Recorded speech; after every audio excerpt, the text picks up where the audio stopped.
Everywhere you look, people say don't wear skinny jeans if you are a pear, don't wear crop tops if you are an apple.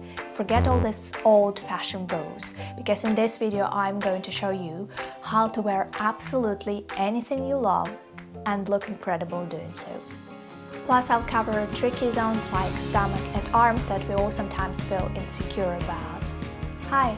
It's your girl Alex and you're watching Wardrobe Tales. So before we dive in, quick reminder, body shapes are not fixed. They change with weight, age and even hormones. So what's important is that we don't dress for our past selves and we don't dress for our future perfect selves. We dress and style our current body to look amazing. So this is your reminder that our style evolves with us. For me, for example, when I gained weight, my proportions shifted and I had to relearn balance because the things didn't feel the same. So it happens to everyone and that is okay. So now when we got this out of the way, let's talk about body shapes, and I want to make it very simple. So I will just use the 5 classic body shapes and the easiest ways to find out which one you are.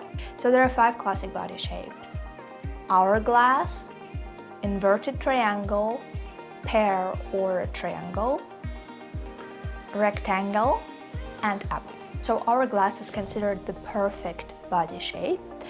And you are an hourglass if your shoulders and your hips are roughly the same length and you have defined waist.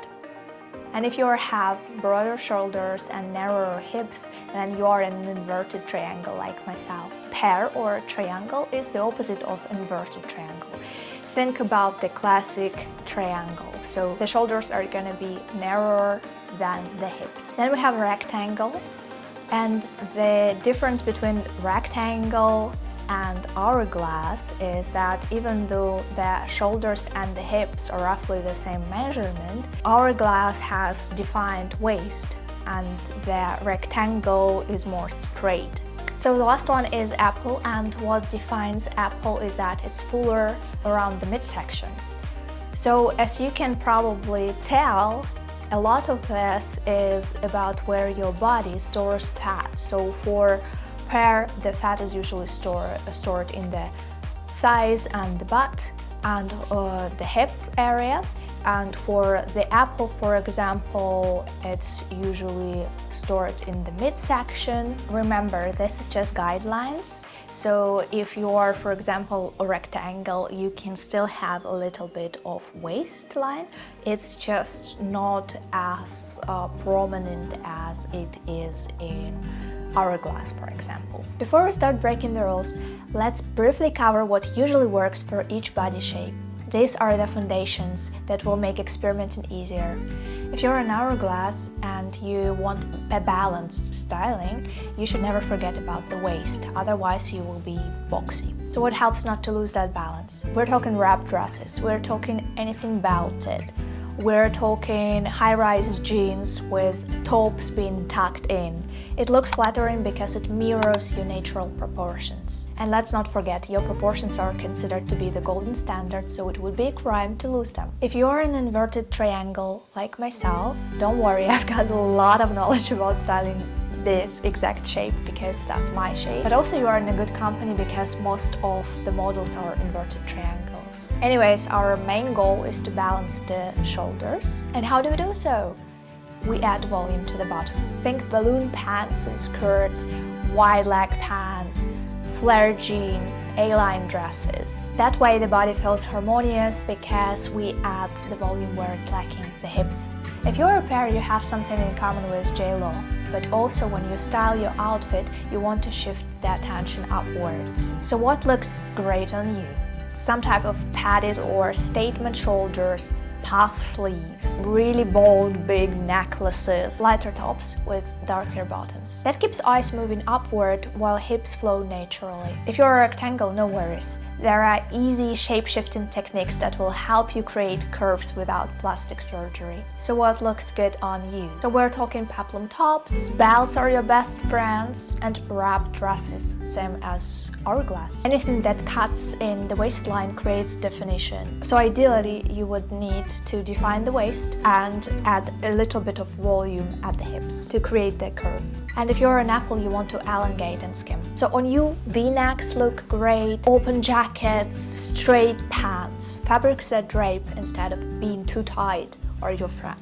Now for the fun part. Rows are meant to be broken. I will show you how. So say you're an hourglass and you want to wear an oversized boxy blazer. How do you do so? Well, easy. You just take a belt and you cinch your waist, and for the bottom you wear something skinny. Skinny jeans, tights, leggings, anything that reduces the volume, and then you got your balance back. Okay, what about drop waist dresses? You just put on heels and some bold necklace so the eye still travels vertically. Okay, but what if you are an inverted triangle who loves padded shoulders or puff sleeves? Well, yes, you can. Just put on some full skirt or wide trousers so the bottom half feels equally strong. Or for example, do the same thing that I did with this jacket. So what did I do with it? First of all, I belted it, and second, if you look close enough, you will see that I unbuttoned some lower buttons to create the flared shape, which is like a hidden secret to add a little bit of volume. Same goes for if you want to wear halter tops or something like that.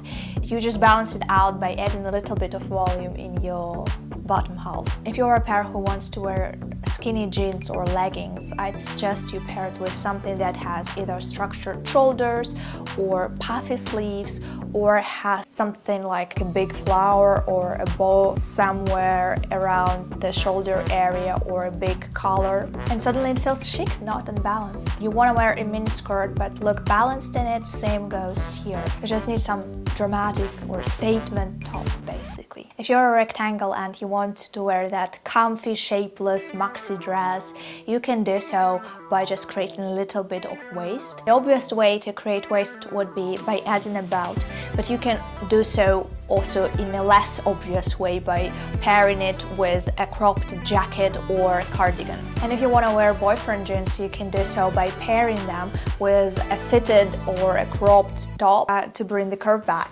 Say you are an apple and you want to wear a crop top. Well, try it with high-waisted pants and a blazer. It creates length while still showing a hint of weight. What about bodycon dresses? Pair it with kimono-style jacket. This way it will look intentional, very stylish, and will balance out your body shape. Don't be afraid to play around, that's how we are learning by doing.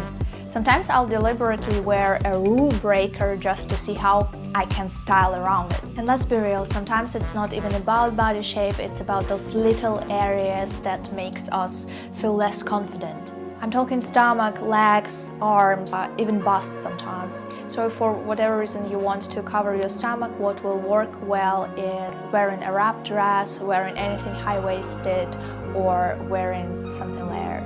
If for whatever reason you think that your upper arms are too massive, you can try wearing cuffs or draped jackets. If you are feeling a little insecure about your legs, you can go for wide pants or midi skirt. If for whatever reason you think that your bust is a little too, you can visually enhance it by wearing a V-neck, long layered necklaces, or a wrap top. So here's the universal styling principle. It's all about balance. It's like you're painting with proportions. So if you want to add volume to some area, there are multiple ways to do so. One of them is by using lighter color, and we can do so in a very obvious way, like white where we want volume and black where we want less volume, or we can do so in a less obvious way and play with the shade, and we can do so even in monochrome outfits. In fact, monochrome outfits are way more interesting if you use different shades without being like too matchy. So say if I want to add volume to the top and reduce volume at the bottom, and I go for a monochrome outfit, I would just go for a lighter shade on top and the darker shade on the bottom. Other ways would be to use texture, shine, structure, prints, pockets, also ruffles, pleats, puff sleeves, stiffer fabrics, naturally build shape and make the area stand out more. And if you want to reduce volume, you do the exact opposite. You go for darker shades, matte textures, clean lines, drapier fabrics. All of that helps the eye to travel freely without stopping on that area. And the rule of balance. If one part of your outfit is a little bit dramatic, keep the rest sleek. So if the top is oversized, you can balance it out by wearing something simple or fitted below. And that's how you make any silhouette look intentional. And once you get this, you can play with any cut, any trend, any rule breaker, because you'll always know how to balance the look back out. And by the way, this is the first video that I'm filming on my new camera. Some of you have been here from the very beginning as I started this channel with just an old phone and a GoPro.